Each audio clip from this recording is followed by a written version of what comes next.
నీవు యోధుడవు, విజయుడువు. సమూయేలు 2వ గ్రంథము 22వ అధ్యాయం 40వ వచనం. దేవునికి నీవు ఎదుర్కొనే ప్రతి యుద్ధము, ప్రతి శోధన మరియు ప్రతి ఆటంకములు తెలుసు. ఆయన వాటిని నీ పాదముల కిందకు తీసుకురావడమే కాదు గాని ఆ యుద్ధముల కోసం ఆయన నిన్ను బలపరుస్తారు. నీవు యోధుడవు, విజయుడువు, కానీ పరాజయుడవు కాదు. ఆయన ఇదివరకే నిన్ను సమకూర్చారు కనుక నీవు పూర్తి చేయగల శక్తితో నింపబడి ఉన్నావు.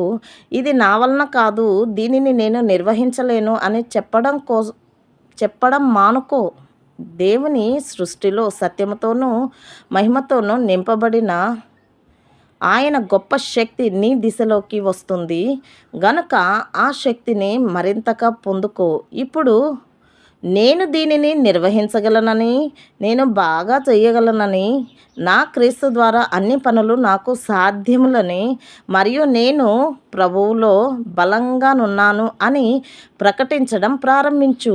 నీ ఊపిరి గట్టిగా పీల్చుకొని ఆ అడ్డంకులను కళ్ళతో చూస్తూ, నీవు నాకు సరికాదు, నీ ముగింపు ఇప్పటికే నిర్ణయించబడిందని నాకు తెలుసు మరియు ఇది దేవుడు దాన్ని తిప్పివేసే సమయం మాత్రమేనని, ఇది కేవలం దేవుడు ఆ కలను నెరవేర్చడానికి ముందు ఉన్న సమయము మాత్రమే అని బలముగా ప్రకటించు.